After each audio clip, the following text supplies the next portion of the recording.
नमस्ते। मैं हूं डॉक्टर दिलीप कुमार मल्लिक, योग शिक्षक, डॉक्टर दुखनराम डीएवी पब्लिक स्कूल गोला रोड दानापुर पटना से। आज का योग क्लास में आप सबका स्वागत करता हूं। आइए आज योग क्लास शुरू करने से पहले इस शांति पाठ के साथ शुरू करें। किसी भी प्रकार का ध्यानात्मक आसन में बैठिए, दोनों हाथ नमस्कार मुद्रा में, आंखें बंद, डीप ब्रीदिंग।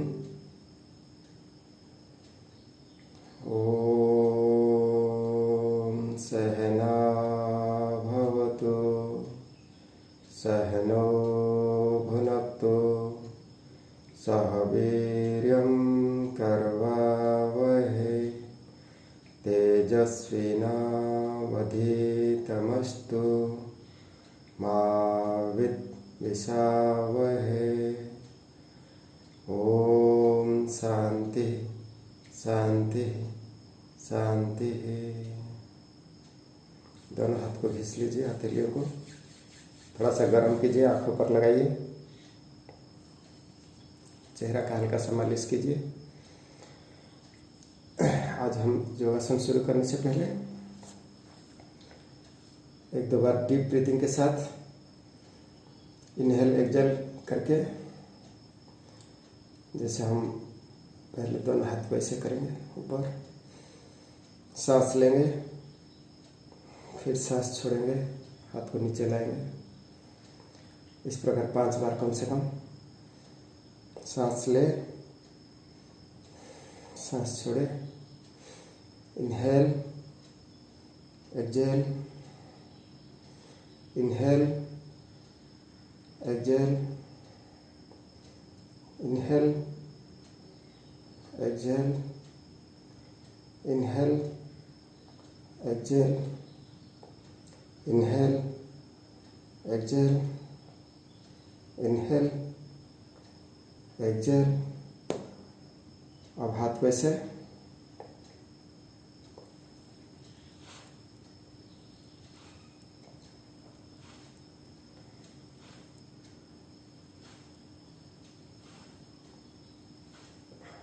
उल्टा दिशा में 5 बार।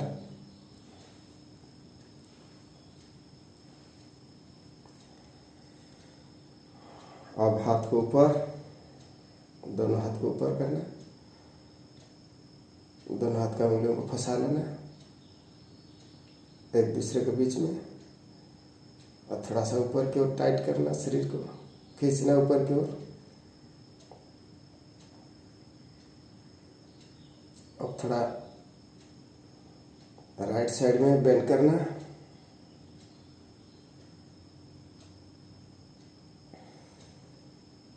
थोड़ा लेफ्ट साइड में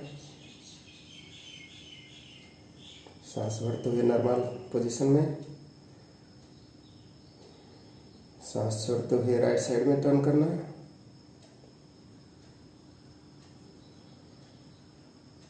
सांस भरते हुए, सांस छोड़ते हुए लेफ्ट साइड में,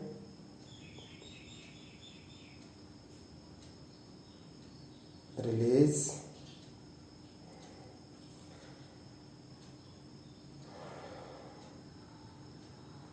उत्तान मंडूकासन, दोनों हाथ को ऐसे पीछे, इस प्रकार।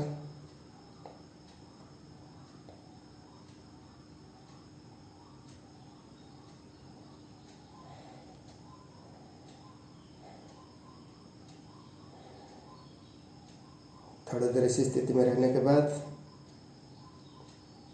दोनों हाथ को सीधा कर ले,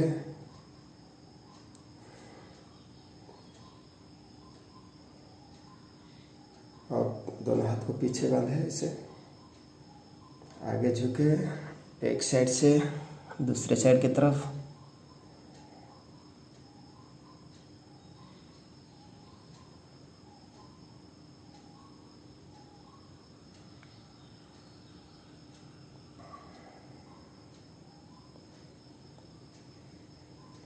पांच बार लेफ्ट से राइट की तरफ, फिर 5 बार राइट से लेफ्ट की तरफ,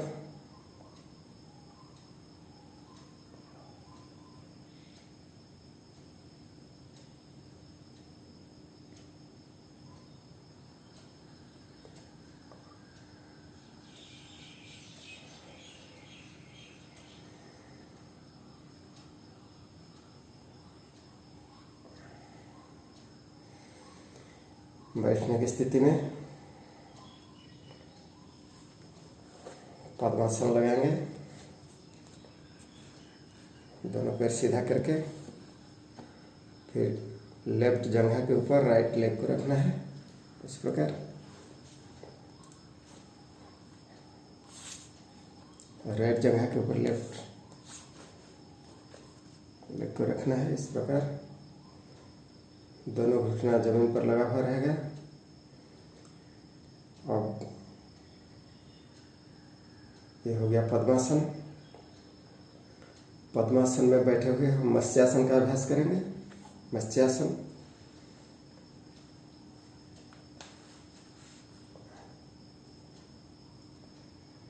पीठ के बल पर लेट जाएंगे।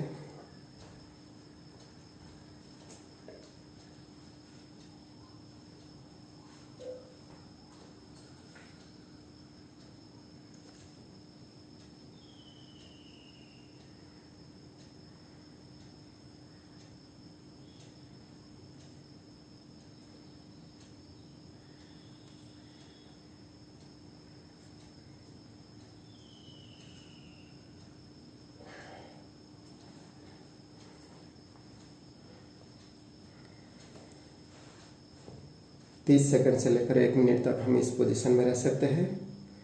मत्स्य मतलब होता है मछली। मछली जैसा पोज बनता है, जैसे मछली पानी में तैरते रहता है बिना हिले डुले। तो इस प्रकार अगर इस अभ्यास में मास्टरी हो जाए, अगर अभ्यस्त हो जाए आदमी, तो इसमें प्राणायाम कुंभक करते हुए बहुत देर तक वो पानी में मछली जैसा तैर सकता है। इसलिए इसका नाम मत्स्यासन। यह आसन करने से रीढ़ की हड्डी फ्लेक्सिबल बनती है। पीठ, कमर का दर्द, स्पॉन्डिलिटिस प्रॉब्लम, ये सब ठीक हो जाता है। और अगर नहीं है तो आगे होने का चांस नहीं रहता है।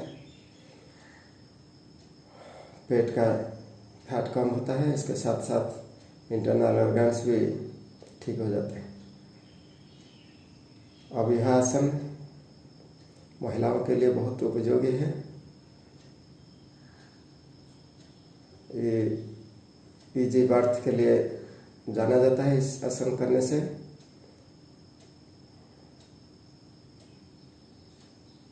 अब हम इस स्थिति में योग मुद्रा का अभ्यास करेंगे। पद्मासन में बैठ के हम दोनों हाथ को पीछे की ओर ऐसे करते हैं, बांध लेते हैं, सांस भरते हैं और आगे की ओर धीरे धीरे सांस छोड़ते हुए माथा को जमीन पर लगाते हैं।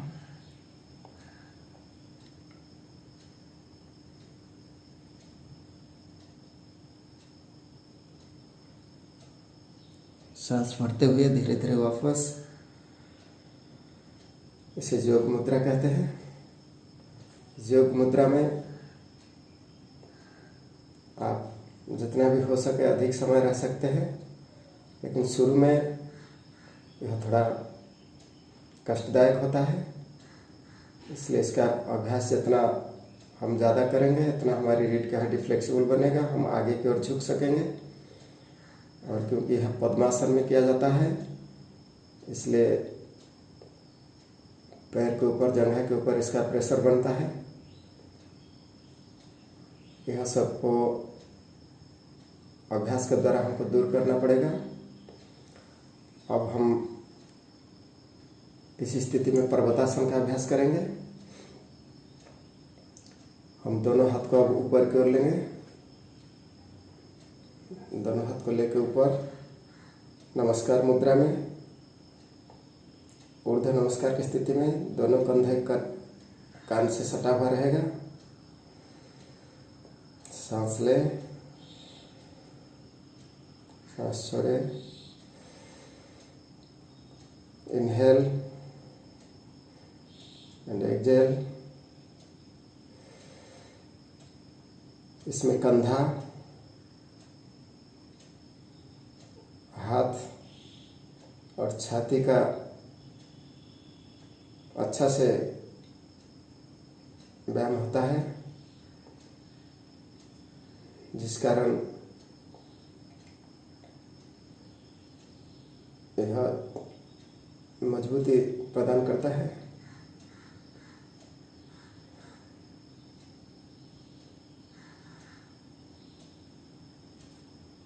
तीस सेकंड से लेकर 1 मिनट तक शुरू में हम इस आसन का अभ्यास करें। पर्वतासन कहा जाता है। पर्वत जैसे नीचे एक ब्रॉड बेस होता है और ऊपर की ओर शार्प होता जाता है। इस प्रकार हम जब बैठते हैं तो यह शरीर पर्वत जैसा आकार लेता है, नीचे ब्रॉड बेस रहता है, ऊपर की ओर नैरो हो जाता है। तो जैसे पर्वत मजबूत होता है, इस प्रकार शरीर भी मजबूत बन जाता है इस आसन को करने से। रीढ़ की हड्डी सीधा, गर्दन सीधा, शरीर को ऊपर की ओर स्ट्रेच करना है।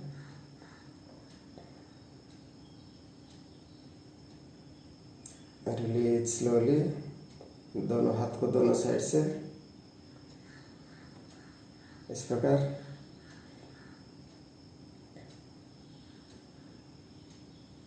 अब हम पद्मासन में बद्ध पद्मासन करेंगे। बद्ध पद्मासन के लिए दोनों हाथ को पीछे से घुमा के राइट हैंड से राइट लेग को अंगूठा को पकड़ेंगे, लेफ्ट हैंड से लेफ्ट लेग का अंगूठा को पकड़ेंगे। अब इस प्रकार स्थिति बनाएंगे। बद्ध पद्मासन यानी पद्मासन में बंधा हुआ स्थिति। इस प्रकार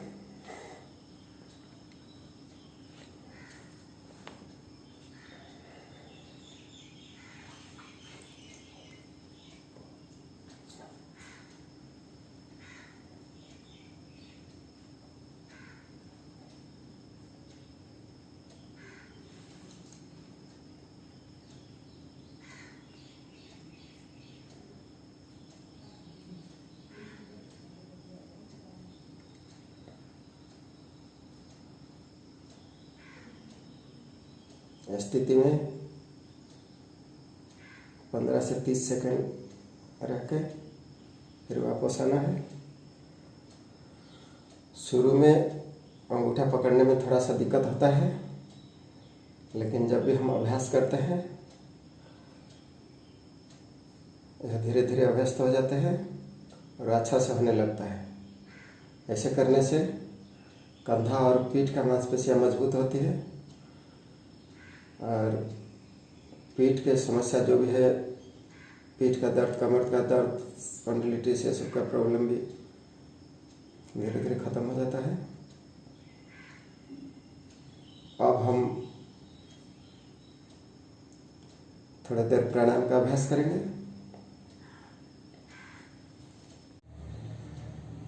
कोई भी ध्यानात्मक आसन में बैठ के हम आसन अभ्यास क्रम के पश्चात कुछ प्राणायाम और मेडिटेशन का अभ्यास करें। यह एक दिन के लिए नहीं है, रेगुलर अभ्यास करें। कुछ कुछ आसन जो हमने बताया है, जिसको आपने अभ्यास कर लिया है, उसी को दोहराते रहिए, अभ्यास करते रहिए, क्योंकि वह शरीर को कंडीशनिंग बनाएगा स्थिति में बैठने के लिए। प्राणायाम और ध्यान जैसा हायर स्टेज को प्राप्त करने के लिए। अब हम कोई भी ध्यानात्मक आसन में बैठे इस प्रकार ज्ञान मुद्रा में और कपालभाति का अभ्यास करें।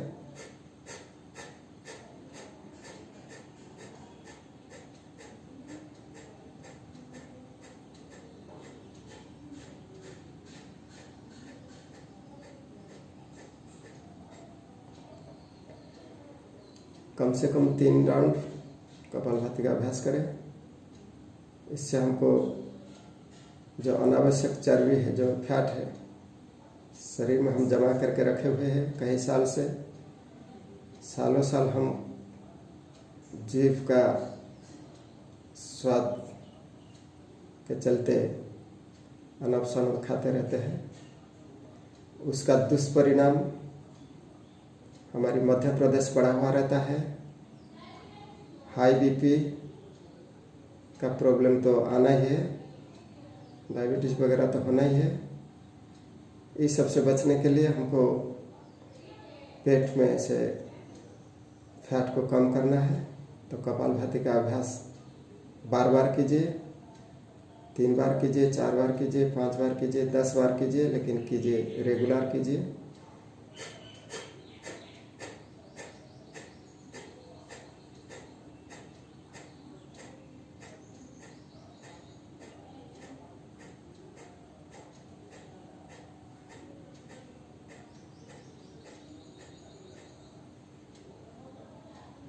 जब लगता है कि सांस पूरा खत्म हो गया है, कार्बन डाइऑक्साइड बाहर निकल गया है, अब ऑक्सीजन का मात्रा शरीर के अंदर धीरे धीरे भर रहा है, उसका अनुभव कीजिए।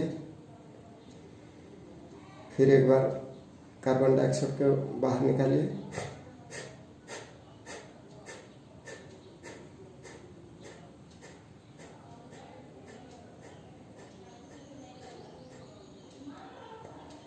अब धीरे धीरे ऑक्सीजन को अंदर भरते हुए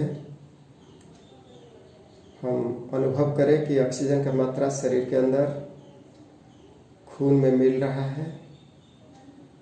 हमारे शरीर के अंदर जितना नस नाड़ियाँ हैं, सब में ऑक्सीजन का मात्रा धीरे धीरे बढ़ रहा है।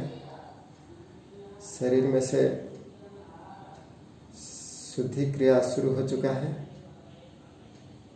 शरीर के अंदर का जो शुद्धि है वो ऑक्सीजन के द्वारा हो रहा है। हर माइक्रो सेल तक यह ऑक्सीजन पहुंच रहा है। यह अनुभव करते हुए धीरे धीरे हम ध्यानस्थ हो जाए।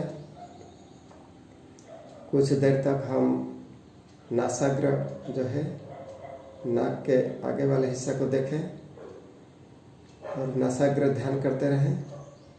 हम दोनों आँखों को सीधा नाक के ऊपर वाला हिस्सा जो है, आगे वाला हिस्सा, उसी पर ध्यान लगाएं। जब दोनों आँखों दर्द करने लगता है, दोनों आँखों में दर्द करने लगता है, तो धीरे धीरे हम आँखों को बंद करें। अब हम शरीर के अंदर जो प्राण का आना जाना मसल पसेज से होता है, वहीं हम मन को स्थिर रखेंगे, मन को वहीं पर लगाएंगे। सांस शरीर के अंदर आ रहा है, जा रहा है। ठंडापन का एहसास हो रहा है या गर्मी। सांस लंबी यात्रा कर रही है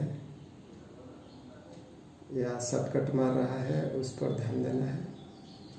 देखिएगा धीरे धीरे लंबी सांस जो है वो छोटा होते जाएगा। सांस ज़्यादा दूर नहीं जाएगा बाहर, अंदर भी बहुत दूर नहीं जाएगा। आप अंदर ही अंदर अनुभव कीजिए। मन के आँखों में से देखिए सांस का गति धीरे धीरे कम होते जा रहा है। सांस की गति जितना कम होते जाएगा, मन इतना शांत होते जाएगा। मन का गति भी स्थिर हो जाएगा। चले बाते चलो चित्तम निश्चले निश्चलम भवेत्। जब वायु शरीर के अंदर से प्राण वायु जब स्थिर होने लगेगा, कम होने लगेगा, तो मन भी शांत होने लगेगा। और जब मन शांत हो जाए तो फिर हम ध्यान का जो है उच्चतर अवस्था जो है आनंद प्राप्ति, उस आनंदमय अवस्था में हम पहुंच जाएंगे। और दुनिया का प्रत्येक जीव जो है वो आनंद प्राप्ति करना चाहता है। और यह आनंद प्राप्त करने के लिए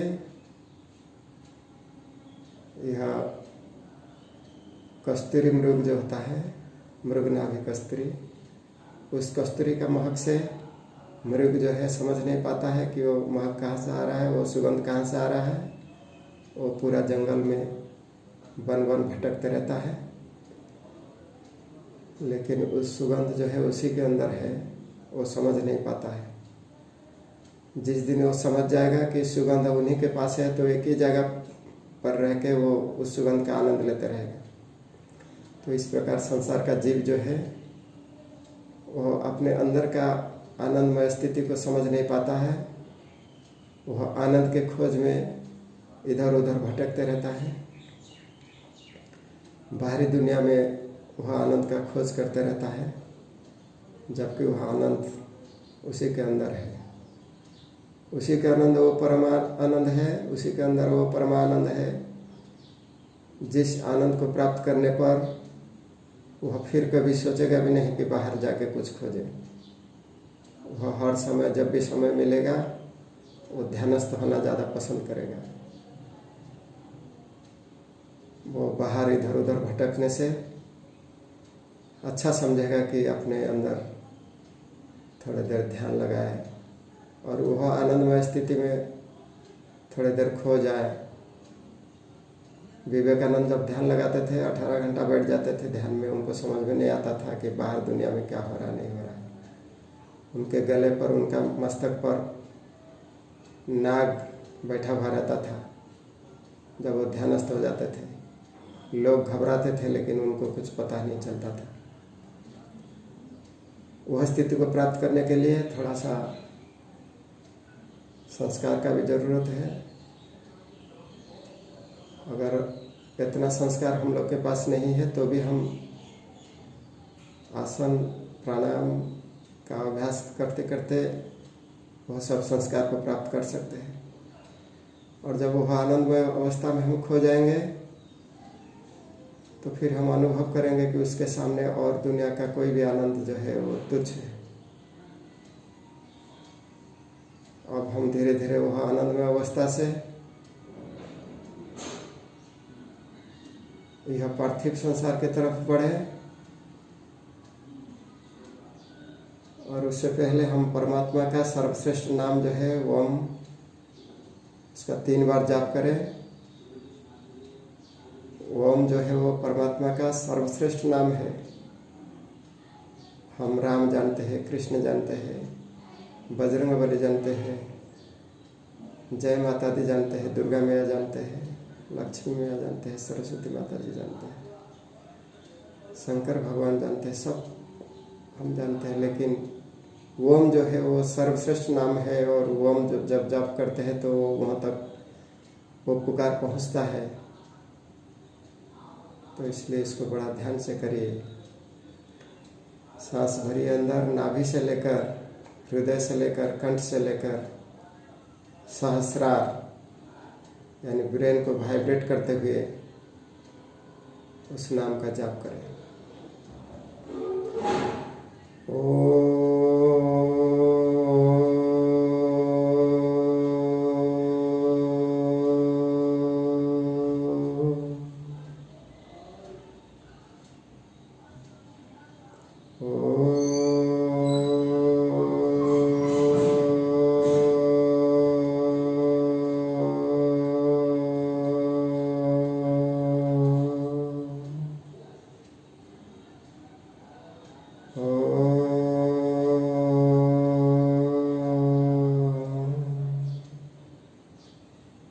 दोनों हाथ को घिस लीजिए, गर्म कीजिए।